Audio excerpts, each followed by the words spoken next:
ما أتعبوا في قيامه الأرواح والأبدان. الله أكبر ما عمروا مساجد الله بالجماعة والأذان. الله أكبر ما أكثر المسلمون من ترتيل آيات القرآن. الله أكبر ما طهرهم الصيام من الأوضار والأضرار. الله أكبر ما أقبلوا على العبادة والطاعة وتركوا كل تمرد وعصيان. الله أكبر ما جادت نفوسهم بجزيل البر والإحسان. الله أكبر ما قدموا لله من خيرات إصرارا وإعلانا. الله أكبر ما هزم المسلمون أعداء عاديهم النفس والشيطان. الله أكبر، الله أكبر، الله أكبر. الحمد لله، الحمد لله الذي بنعمته تتم الصالحات وبفضله وكرمه تتنزل الرحمات.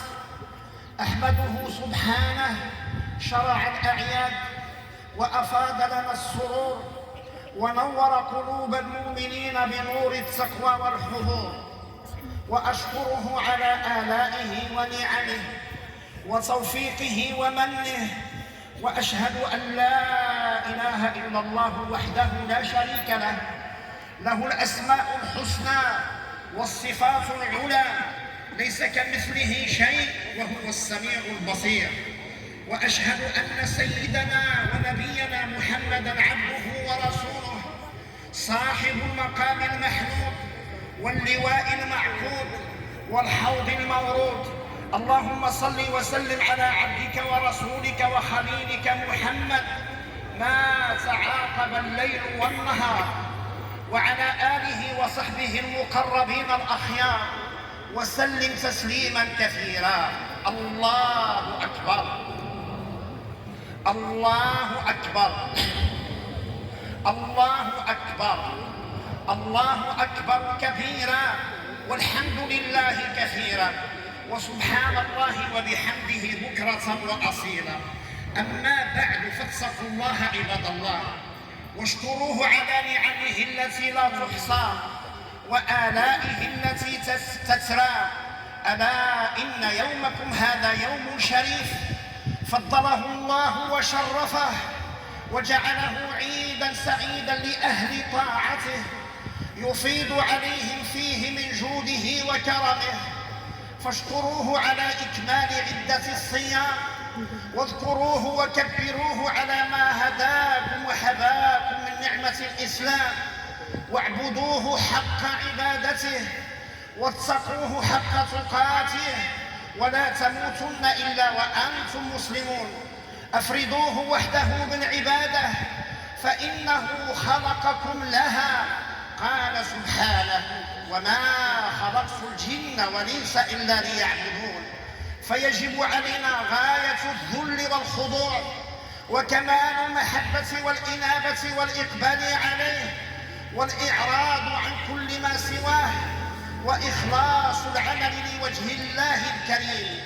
ولا يستهوينكم الشيطان بصرف شيء من العبادة لغير الله، فإنه سبحانه المستحق للعبادة وحده، وهو العالم بالظواهر ومكنون الضمائر، يعلم خائنة الأعين وما تخفي الصدور، يعلم حاجة عباده إليه، وقد أمرهم أن يرفعوا حوائجهم إليه، ووعدهم الاستجابة، وهو القادر على كل شيء.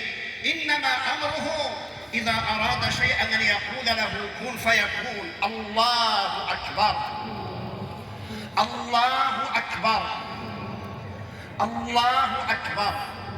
فتدبروا عباد الله كتاب ربكم تفلحوا، وتفهموا سنة نبيكم تهتدوا، وحافظوا على الصلاة فإنها عماد الدين وأعظم أركان الإسلام، وهي الصلة بين العبد وربه. من حفظها فقد حفظ دينه، ومن ضيعها فهو لما سواها أضيع. وفي اللحظات الأخيرة من حياة النبي عليه الصلاة والسلام كان يقول: الصلاة الصلاة وما ملكت أيمانكم، وفرضها من فوق 7 سماوات. أدوا زكاة أموالكم طيبة بها نفوسكم، وصوموا شهركم، وحجوا بيت ربكم، وعليكم ببر الوالدين، فإنه أعظم الحقوق بعد حق الله وحق رسوله عليه الصلاة والسلام. قال الله تعالى: واعبدوا الله ولا تشركوا به شيئا وبالوالدين إحسانا، وعليكم بصلة الأرحام والإحسان إلى الفقراء والأيتام. الله أكبر، الله أكبر، الله أكبر. أيها المسلمون، في هذا اليوم نستقبل يوم العيد، والعيد كلمة رقيقة عذبة وجذابة خلابة وفاتنة ساحرة وشيقة مغرية وأنيقة جميلة. كلمة العيد تذكر الغريب بغربته ووطنه، والوحيد بأسرته، والسجين بأهله وذويه. كلمة العيد تذكر المريض بصحته، والعاجز بقدرته، والضعيف بقوته. كلمة العيد تذكر اليتيم بأبيه، والأخ بأخيه، والمتهم بقاضيه. كلمة العيد تذكر الأرملة بزوجها، والثكلى بولدها. فإلى أي حد يا ترى أثرت هذه الكلمة في نفوسكم؟ ومن خلال هذه المعاني التي توحيها كلمة العيد ينبغي أن يتواصل الناس فيما بينهم، يصل بعضهم بعضا، يزور بعضهم بعضا، يهنئ بعضهم بعضا، كما هي سنة النبي عليه الصلاة والسلام. يلقى الرجل أخاه في هذا اليوم العظيم فيقول له: تقبل الله منا ومنك. ينبغي أن يهنئ الناس بعضهم بعضا، خصوصا الجيران والأقارب والمؤمنون بصفة عامة، لأن المؤمن للمؤمن كالبنيان يشد بعضه بعضا، ولا ينبغي أن يتدابر الناس ويتقاطعوا. الدنيا أهون من أن يتعادى عليها الناس. لو كانت الدنيا تزن عند الله جناح بعوضة ما سقى كافرا منها جرعة ماء. ولو جاز التدابر والتقاطع والتهاجر في وقت ما، فلا يجوز أبدا أن يكون في هذه المواسم الدينية العظيمة، بل ينبغي للإنسان أن يكظم غيظه وينتصر على شهوته وغضبه، ويواصل أقاربه الذين كان بينه وبينهم جفوة، قطيعة، عداوة. لا ينبغي أخي المسلم أن تهجر أخاك في الدين، فضلا عن أن يكون أخاك لأبيك أو لأمك. لا تهاجر أرحامك وأقاربك. الله تعالى جعل هذه الرابطة رابطة أبدية، وقرن قطيعة الأرحام بالإفساد في الأرض. قال سبحانه: فهل عسيتم إن توليتم أن تفسدوا في الأرض وتقطعوا أرحامكم أولئك الذين لعنهم الله. وفي الحديث الصحيح: تعرض الأعمال في كل اثنين وخميس، فيغفر الله في ذلك اليوم لكل امرئ لا يشرك بالله شيئا إلا امرأة كانت بينه وبين أخيه شحناء، عداوة، خصومة، قطيعة، فيقول: اتركوا هذين حتى يصطلحا. قالها 3 عليه الصلاة والسلام. المغفرة والرحمة أيها المسلمون توزع يمينا وشمالا لأهل التوحيد والإيمان والإخلاص والتقوى، إلا هؤلاء المتخاصمين المتقاطعين فهم محرومون من رحمة الله عز وجل.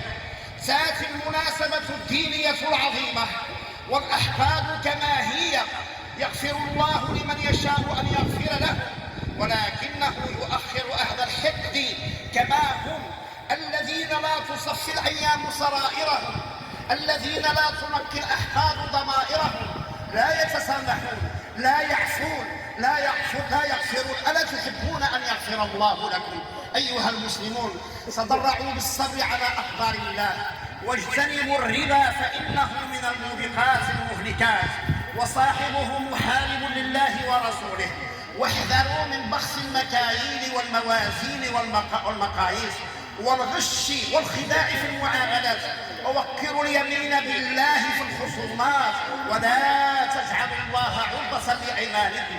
فقد قال صلى الله عليه وسلم: من اقتطع مال امرئ مسلم بيمينه فقد أوجب الله له النار وحرم عليه الجنة. فقال رجل: وإن كان شيئا يسيرا يا رسول الله؟ قال: وإن كان قضيبا من أراك، أي عودا من أراك الذي يستاك به. واحذروا الإفك والبهتان والغيبة والنميمة وشهادة الزور، وإياكم والكبر والازدياء والفخر والخيلاء، وعليكم بالتواضع وخفض الجناح، إن الله لا يحب من كان مختالا فخورا. وخاطب الله نبيه بقوله: واخفض جناحك للمؤمنين، واخفض جناحك لمن اتبعك من المؤمنين. ويقول الله عز وجل في حديث قدسي شريف: العظمة إزاري والكبرياء ردائي، فمن نازعني فيهما عذبته. الله أكبر، الله أكبر، الله أكبر كبيرا، والحمد لله كثيرا، وسبحان الله بكرة وأصيلا. فاتقوا الله عباد الله، وكونوا ممن يستمعون القول فيتبعون أحسنه. أولئك الذين هداهم الله، وأولئك هم أولو الألباب. نفعني الله وإياكم بالقرآن المبين وبحديث سيد الأولين والآخرين، وأجارني وإياكم من عذابه المهين، وغفر لي ولكم وللمسلمين أجمعين، آمين آمين. وآخر دعوانا أن الحمد لله رب العالمين. شوية وصافي.